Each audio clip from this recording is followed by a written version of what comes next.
Okay, we're at Dillman's Dam for a little bit of wading here. Dave. Yes, Greg. Professional wader. How are you feeling about the temperature creeping slowly up towards 3 degrees? I think that we may have made a strategic error in deciding to do this in the middle of winter. So just for the purposes of the test, I'm wearing a kayaking semi-dry top which has a big neoprene band around here, which helps to keep water out. And I've also got a long john wetsuit on with no arms. So, you know, I'm more floaty than your average person who'd be wearing maybe some polypropylene layers, maybe a jersey or a fleece, and some kind of rain jacket. Yeah, so I'm going to go in first, just in the waders, and fall over in the waders and see if the air trapped in the legs does actually keep me afloat, and what it does to my head, to see if my head goes down.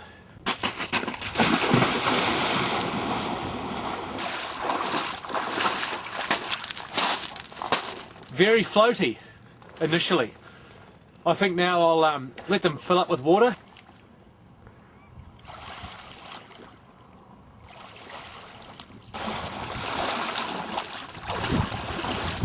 So once they start to fill up, obviously things get a little bit trickier to move.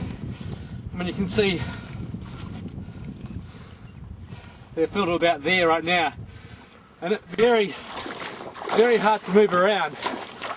Once you get back in the water though, the pressure of the water around them tends to push the water up and out, and it's actually not as bad as it is trying to move around on land. I'll see how I go with a bit of a swim.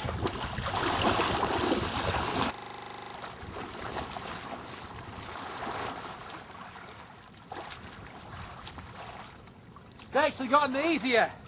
If I get a leg up, I can move around. A lot easier in the water than it is out. Better get rid of some of this stuff. Can you help me out? Lift the leg up.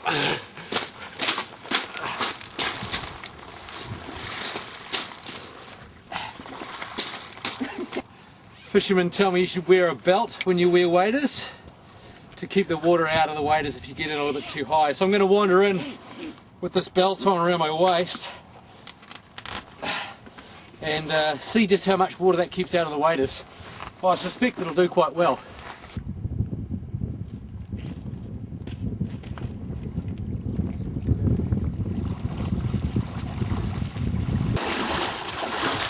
Very effective. You can hear a little bit of water just creeping down through the folds, but that would prolong your mobility in the water by a lot, I would think.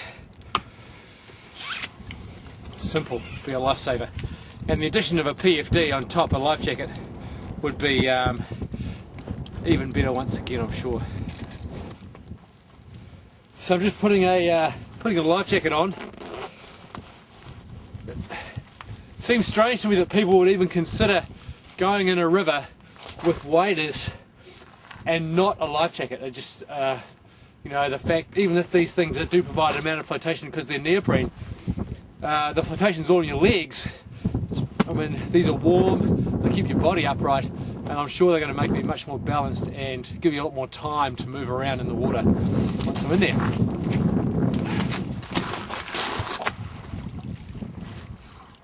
So much higher up out of the water.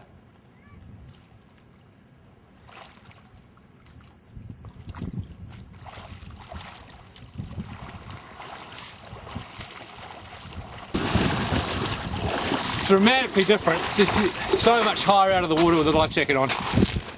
You'd be a fool to get in the water, especially moving water, without one on. And so getting out of waders, I mean, is that something you're going to try and do? If you're wearing a life jacket over the top of this, then you're going to need to remove your life jacket first, which kind of negates the point of having one. So I'm going to go in without a life jacket and try and get my waders off while I'm in the water. Good luck to me.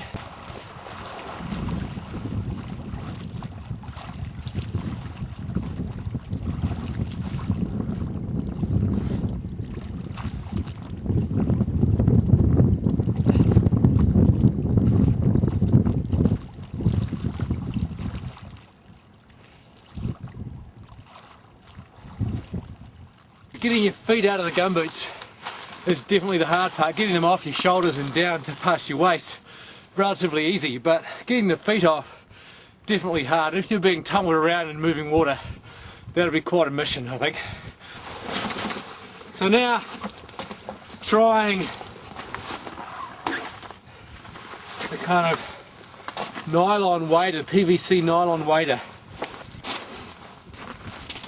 I'm going to try with the belt first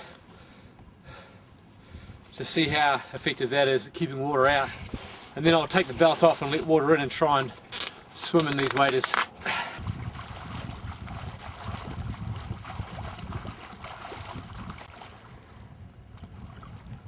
So boots are full of water. I definitely kind of water up to about there in the waders right now.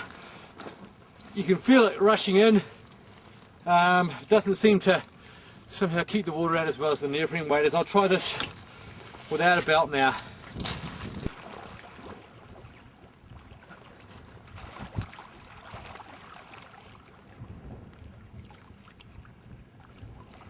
Kind of immediately obvious when you're out there that the less flotation in these waders, you do feel yourself sinking faster and you feel like your mobility is compromised. You really can't move your legs as fast. And I don't know how long you have in these things. So just from this short test, and you know, we're not in a river. Neoprene, way more flotation than the nylon waders. A belt, a must, I would say, to give you more time if you do end up in the water, and a life jacket, a no-brainer for giving yourself more time. If you're in a river and you're in waders, you'd be a fool not to wear both of those things with them.